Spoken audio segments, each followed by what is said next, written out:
Nós estávamos conversando aqui nos bastidores, o senhor nasceu em Mutum, que é Minas Gerais, na divisa com o Espírito Santo, foi para o Rio em 57, veio em 82 de São Paulo. Fui para o Rio com 4 anos, né? O Rio ainda era a capital federal, né? Tanto assim que o meu partido, o meu clube do coração é o Botafogo. Depois eu vim para São Paulo, sou santista, na isonomia, né? Garrincha e Pelé, né? Que me desculpe os demais, mas realmente é a verdade, né? Não podemos realmente fugir. Aqui, essa é a verdade que muitas vezes o paulistano, né? O São Paulino não gosta, o Palmeiras não gosta, mas olha, eu admiro a todos, né? Como presidente do Brasil, quem sabe no futuro, fique certo que eu vou dar muita verba para vocês, deixar vocês comprar o jogador que quiser, comprar quem vocês quiserem, porque o meu coração está acima de tudo em São Paulo. E aqui eu acho que nós encontramos as possibilidades de crescermos, né, como pessoa. Tenho aqui meus filhos, meus netos que aqui nasceram, então eu já sou um paulistano, não só de coração, mas já por adoção total. Quero saber do senhor sobre o ministério que o senhor sugeriu a Dilma. É verdade, olha, verificando e vendo que o Brasil sofre, né, como sofre o mundo, né, grandes transformações topoclimáticas, né, nós vemos aqui a questão lá dos tsunamis do Japão recentemente, né, terremotos no Peru, na Grécia, e no Brasil também nós temos até tufão, né, tufão aqui em Santa Catarina todos os anos, né. Nós temos enchentes em São Paulo, no ABC, constantemente. Nós temos seca no Nordeste há quase 200 anos. O Amazonas enche todos os anos. Agora, por que não criarmos, então, um ministério que possa consolidar, não é, a defesa civil no plano de emergência? Veja bem agora em Petrópolis. Morreram 108 brasileiros, 1.008 brasileiros. E o governo federal pouco pôde fazer, porque ocorreu o quê? Chega lá a nossa presidente Dilma, ou o ministro, né, da integração, e fala, gente, então nós vamos fazer licitação para construir uma escola, casa para todo mundo. Mas as pessoas não podem esperar. Eu vi um caso, Fabinho e Viola, incrível. Uma senhora, não é, sendo entrevistada pelas emissões de televisão, e ela dizia o seguinte, já tinha pedido 17 parentes. E não tinha documento, onde comer, onde morar, não tinha nada. Simplesmente acabou a vida dela. Chega alguém e fala, não, mas nós vamos dar para a senhora assim, uma ajuda para a senhora alugar um apartamento, uma casa. Gente, isso não pode se falar com uma vítima. Por isso que eu considero que é necessário, e já sugeri a presidente Dilma, criarmos imediatamente o Ministério da Defesa para somarmos, pegarmos todos os ministérios que estão afinados com esse ministério, tais como integração, cidade, né, emergência, tudo isso aí num só ministério. Este ministro vai ao local do acidente que ocorra, da calamidade que ocorra, e no ato ele tem possibilidade de socorrer o brasileiro nas suas agruras. E só para completar essa linha de raciocínio, isso aí se consolidaria como? Com uma criação também do imposto, uma contribuição, melhor dizendo, de 0,01% sobre todas as operações financeiras do Brasil. Como a CPMF antiga era 3,8%, 0,38%, 0,1% daria, sabe quanto? 20 bilhões de reais de orçamentos extra, ou seja, capacidade extra-orçamentária para socorrer o brasileiro nas suas agruras. Este ministro teria força para construir pontes, casas, socorrer as pessoas imediatamente. Imagina se eu fosse fazer um ministro. Não estou dizendo que quero ser. Muito pelo contrário. Acho que não tem esse talho para tal, no momento como esse que a presidente Dilma tem N pessoas, né? E eu acho que nesse momento, por exemplo, se pegarmos uma pessoa com essa vontade, e nós temos também, e pudesse socorrer, por exemplo, os nossos nordestinos que estão agora lá sofrendo. Eu chegaria lá e doar. Está com fome? Pague-se a comida. Quebrou a ponte? Construa-se. Chama o exército, chama as empresas. Nós temos que ter rapidez. Por quê? As verbas são dos brasileiros. Aqui são gerar os impostos. E por que não só salvar os brasileiros que estão à míngua? Essa é a minha proposta para a presidente Dilma. Espero que ela tenha bom senso de implementar esse projeto. Até porque, Levi, não existe nada mais emergencial do que a fome.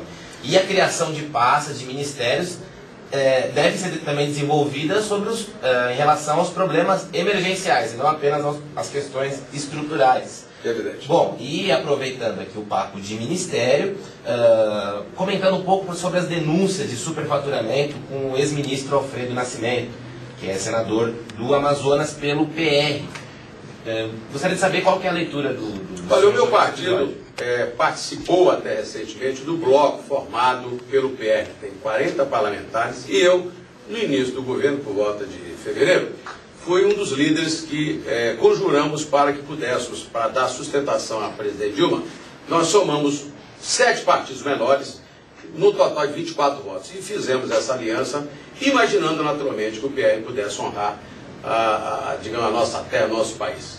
E é lamentável que ocorreu, e está ocorrendo ainda. A presidente Dilma foi fulcral, foi rápida, demitiu essas pessoas, estão se aproveitando, né, do povo, estão superfaturando, e o meu bloco, e especialmente o meu partido PRTB, tomei iniciativa no ato. Quando o Alfredo saiu no dia seguinte, eu tirei o PRTB do bloco, tá? Apoiando a presidente Dilma, ato contínuo, porque ela tomou a decisão correta. Não esperou por menos. E então ela agora vai sanear esta pasta, colocar pessoas que venham realmente a ombrear e dar consistência a este governo que o povo tanto espera. Agora, infelizmente, foi protocolado, né, o pedido de investigação do caso. Né? Infelizmente não, felizmente, está correto? Porque o povo está cansado desse pessoal meter a mão e ficar impune. Eu sei que agora tem essa CPI, não sei, faltam quatro assinaturas, não me parece, né? Mas o Ministério Público está olhando muito bem isso aí. E também vem aquele deputado, não sei se o nome dele é Valdemar Costa, eu conheço. O Valdemar, ele aqui de Mogi, ele também estava como se fosse o grande arquiteto daquela coisa toda. Ele também já está envolvido em outras coisas do passado. Eu acho que agora ele vai encontrar o caminho da casa, eu acho que pela segunda vez. Né? Eu digo infelizmente porque o filho, Gustavo, do ministro, teve o patrimônio aumentado em 86,5%. Há 2 anos. De 60 mil reais, a empresa dele vale hoje 51 milhões de reais. Essas coisas realmente... E quem pagou o pato foi o Luiz Antônio Pagou, né? No trocadilho. Ele pagou, mas ele não pagará mais nada, fica tranquilo. Bom, a justiça só pagou. Seja feita. Bom, em relação à distribuição de renda, qual que é a visão do senhor dos avanços que teve no governo Lula, a questão da criação não só do Bolsa Família, que muita gente diz que é assistencialismo, mas em relação também aos índices econômicos favoráveis? Espetacular. Olha, o Lula fez o que governos durante 4 séculos não fizeram. A sua capacidade, né, de entender o povo, o íntimo da população e as suas agruras fez com que nós tivéssemos o maior líder da história deste país. E não vem ninguém dizer que não é não, tá? Porque o presidente Lula é o maior nome que o Brasil forjou até hoje na política. Ele é reconhecido no mundo inteiro, onde vai. Eu, inclusive, viajei com ele várias vezes. Estive na Alemanha e vi palestras dele para 1000 empresários, todo mundo quietinho, ele contou com o Brasil, né? Ele impediu que a crise econômica de 98 chegasse ao nosso país. E falou, gente, eu barateei as coisas porque isentei, né, as geladeiras, os fogões e fiz mais consumo. É o único que tem visão futura espetacular. Digo mais, a redistribuição de renda proporcionou a que 27 milhões de pessoas pudessem vir para o mercado de consumo. E eu concordo plenamente que essa prática, essa política dê prosseguimento por Dilma, e se for eu presidente no futuro, como temos augúrios de alguns aí, fique certo que segredo na mesma trilha. Na medida que a gente produz mais, que dá acesso ao consumo, o país produzindo mais, dando mais acesso ao consumo, nós seremos uma nação realmente com mais justiça social. Porque todos nós temos direito. O sol nasceu para todos. É isso que eu quero dizer. Muito bom, já estamos quase aqui no final do programa. Eu peço produção, se tiver a capa do livro para mostrar enquanto a gente fala. Então, Piola, rapidinho, bom, tem alguém que respondeu a pergunta corretamente? Pois é, infelizmente não deu para falar sobre a propositura de mini-reforma constitucional. Fica o convite para voltar mais vezes. O título Cidadania Brasil 21, a marcha para o Centro-Oeste, questão da revolução da infraestrutura nacional e também o projeto Brasil Potência do século XXI. Né? Bom, vamos ver aqui quem respondeu a pergunta do dia. Quero saudar aqui a participação da Thaís Santos Pedrosa, do bairro Demarque, Ana Cláudia Souto, que é a namorada do Fabinho, que tem um programa de rádio lá em Sombrio. 4.9, agora eu não erro mais a rádio, viu, Aninha? Pois é, acho que o filho de vocês vai ser jornalista também, né? Eu espero que seja. Ó, já estou falando... Pois é. Daniel Bulhões, de Niterói, saudações botafoguenses. Nós também somos alvinegros. Obrigado. Pois é. Corintiano, o que é? Corintiano. Muito bem, parabéns. Eu sou alvinegro em São Paulo e no Rio também. Bom, muito bem. A participação aqui, vamos ver, do Alexandre Chagas, da Aninha, do Manuel Alves e também do Joel Margutti. Bom, quem respondeu corretamente, deixa eu ir lá embaixo agora. Só um instante. Foi o Marcos Rui. Marcos Rui? Exatamente. Então o Marcos ganhou a pizza aí da pizzaria Belmandiari, então recebeu... Olha lá, José Levi Fidelis da Cruz. Ah, está correto. Mas, Marcos, eu tenho direito de participar da pizza também, não é? Tem direito. Marcos, você vai comer a pizza junto com o Levi lá na Belmandiari. Belmandiari que só na Avenida Paulista, número 136, no bairro Nova Petrópolis, em São Bernardo. A produção está dando da foto, Fabinho? Estamos nessa, sim, estamos nessa. tem a foto. Uma foto da capa do livro. Sim, tem. Vamos lá. Muito Pedir bem. a foto, vamos passar a foto. Jânio Quadros, o estadista, pela nossa fundação, Fábio. Fundação Presidente Jânio Quadros. Todo partido tem uma fundação, né? Queria te Nossa, perguntar, bom, você fez o prefácio do livro, o livro vai ser lançado agora em breve. Dia 20, porque o Jânio Quadros comemora este ano, Fábio, 20 anos, 50 anos de presidência, né, presidente da República. Então nós quisemos exatamente homenageá-lo, né, Jânio Quadros, o estadista, 50 anos, né, que ele alcançou a presidência da República. E foi um dos presidentes que mais fez pelo Brasil em matéria de modernidade, decretos, apenas 7 meses de mandato, né? Foi em 61, né? Foi apiado do poder, meu amigo, que ele queria exatamente que o povo pudesse assentar-se naquela cadeira, mas as forças ocultas, não sei quais são, não, mas realmente ocultas temos até hoje. Agora, por falar em Jânio Quadros, falando um pouquinho também do Fernando Ferrares, economista gaúcho. O PRTB hoje se baseia bastante na... Muito. Ele foi o fundador, né, inicial e original do PRTB de hoje. Né? Nós começamos em 54, ele, dissentindo de Getúlio Vargas, ele fundou um movimento interno dentro do PTB, chamado Movimento Trabalhista Renovador, o homem das mãos limpas. Viajou o país todo. Aliás, hoje temos rodovias, estradas né, até eu posso o nome dele. Sim, um grande deputado, tem, né? grande deputado, grande tribuna, hein? 38 anos tão somente, iria ser o vice do Jânio. Ele morreu num acidente aéreo de Erechim até Porto Alegre, né? E ele denunciou um esquema. As mãos dele ficaram para fora do avião, né? Foi a única parte não queimada do corpo. Ele denunciava, Jânio, você faz um governo sujo, tem as mãos limpas, então...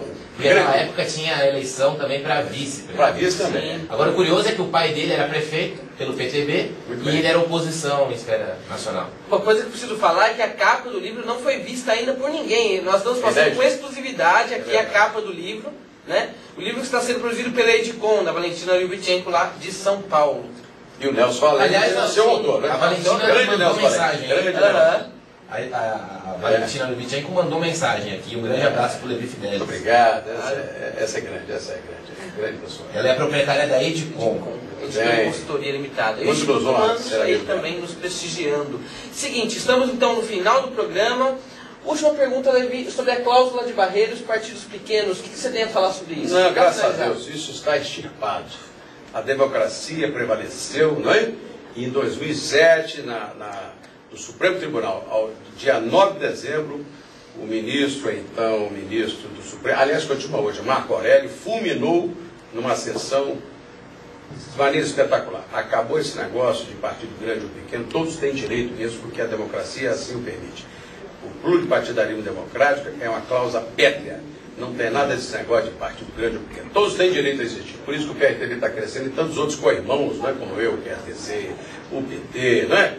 O PT do B, PTC, grandes partidos, né, que apenas estavam dormindo, aguardando a sua oportunidade. E os grandes partidos também, como temos hoje o PMDB e o PT, deverão naturalmente reconhecer nós, né, partidos parceiros para as próximas eleições, o que aguardamos.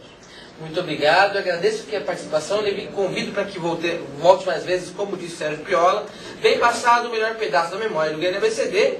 De vez em quando a gente fala sobre os assuntos nacionais, porque nós estamos inseridos no contexto.